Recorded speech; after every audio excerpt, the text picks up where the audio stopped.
You don't need me crunching right here by the microphone.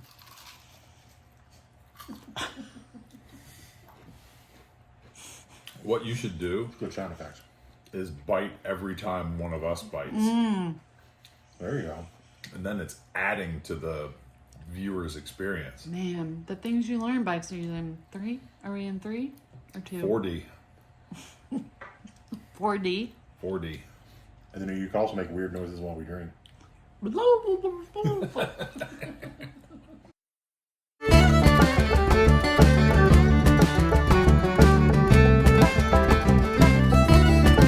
Hey everybody, welcome to the Classy Redneck.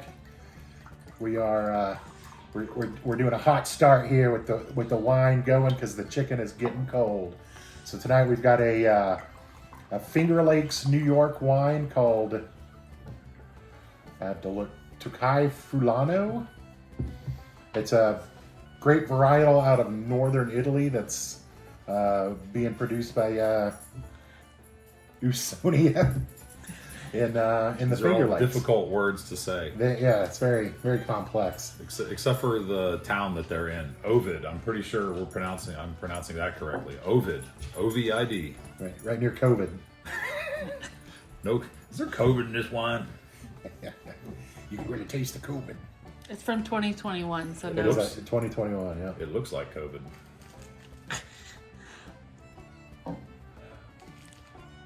So another That is- natural wine, right? Yeah, there's plenty of Got yeast down there in the bottle. It's got some funk It's got in the trunk. like a hazy IPA thing going on here. It's the hazy IPA of wines. Well, that is kind of why we picked it. We felt it kind of had like this IPA or hoppy thing going on. And we thought it would pair well with fried chicken. So that's what we're going with tonight. Am I allowed to sip yet? It's not really much on the nose, is there? Just funk. I'm only getting funk. Yeah. Only getting funk. Funk, a little bit of like general white wine grapiness. Almost like a bag of green grapes. Yeah, actually coming back for another sniff. Kind of reminds me of like when you bring home a bag of grapes from the grocery store and Bust them open, yeah. yeah, very reminiscent of like a French cider with that funky finish. There's a little bit of tartness. Yeah, I was thinking that too, like just a hint of tart, almost like at the back of the throat kind of tartness. Tart and a little bitter actually too from that yeastiness. It smells tarter than it tastes. Yeah. I mean, it's not your typical wine. I mean, it's not like, I'm so used to whites where there's like, there's lemon zest or there's like a citrusy, and this is, like you said, it has a similar feel to like a French cider. It's funny you said citrus, lemon zest, whatever, as I was kind of thinking like it's the only way I can think to describe the taste is like lime meets honeysuckle. And I know the wine we did recently had, honeysuckle in the tasting notes, but this is like, it's like if honeysuckle was sour like a lime. If that makes any kind of sense at all. Yeah, no, it is really hard to describe, and I get almost like a medicinal taste as well. But I think that's just the combination of, and it's not strong. It's not like I'm over here down in NyQuil. Yeah, there's this kind of a hint of medicinalness. I don't know how to describe that, but I think it might be just the combination of the different flavors, like all combining into like this slight medicinal flavor. Yeah, I guess I could see that. I don't specifically get that. I feel like every time I go into, it's different.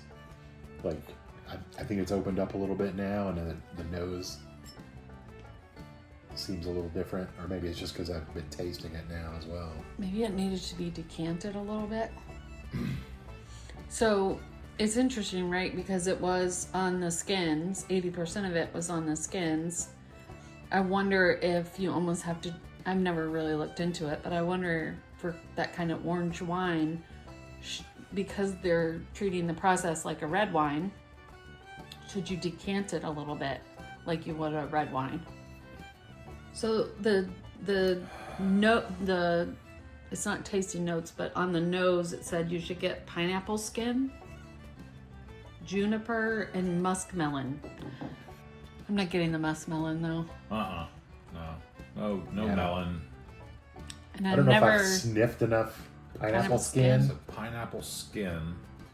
All it says for tasting is lush yet energetic texture, which is interesting to me. Lush so just, and energetic. You can really taste the lush. energy. The lush energy. It tastes very cloud and also rectangle. All right, where to first? I don't know. Is it worth trying the biscuit first? Yeah, I'm gonna go with the biscuit. See how the See how just a relatively bland food item steps up to the plate with this here vino.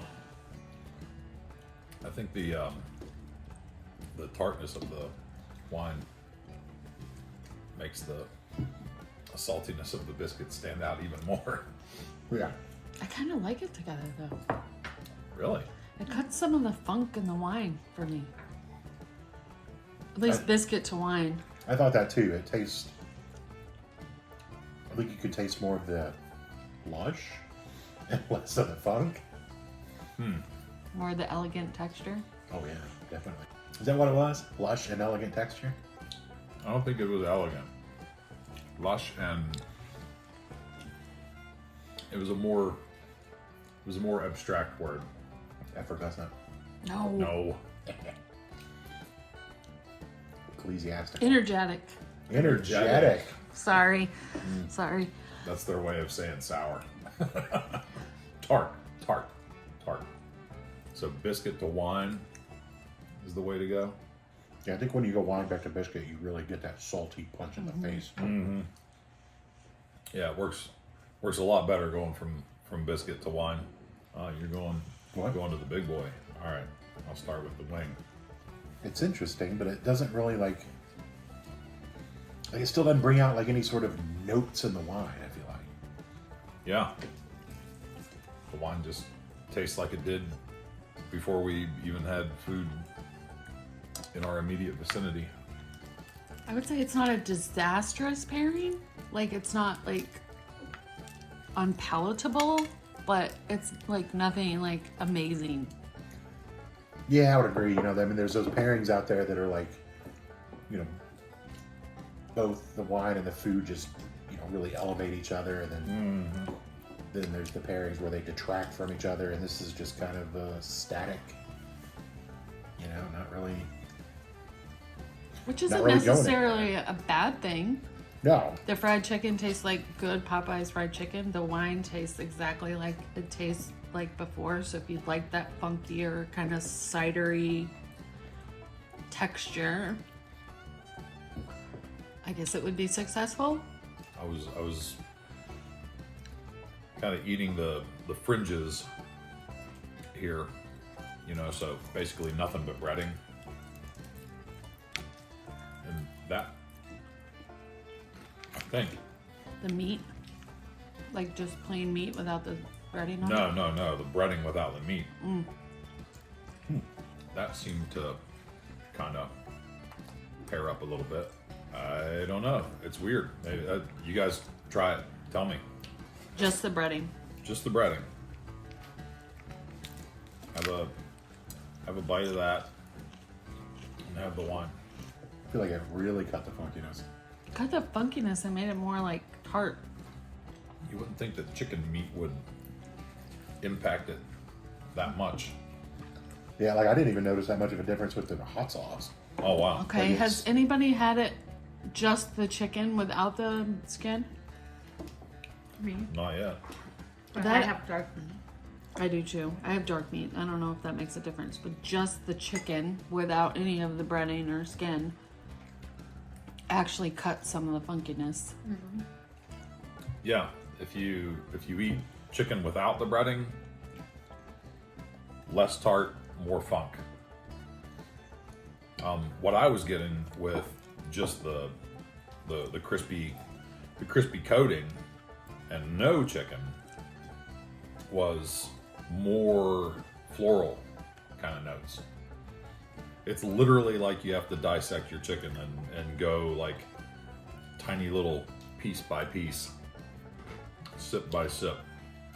I got some garlic Crystal Louisiana hot sauce if you want to throw some in there. Oh, that's the garlic one. Louisiana chicken. So the hot sauce doesn't make a bit of difference, huh? I didn't think it made hardly any sort of impact. That's interesting. I would think you start throwing some more salt, some spice, some Garlic. vinegar into the mix, plus garlic. Yeah, I mean, for crying out loud, I can smell the garlic from here, and I just poured this stuff. I would say, if anything, the hot sauce kind of mutes the flavors in the wine. All right, thanks for joining, everybody. Be sure to click like, subscribe, and ring my bell for notifications. Ding ding. Ding, ding, indeed. And if you could think of any good pairings you want to see, drop them in the comments, please.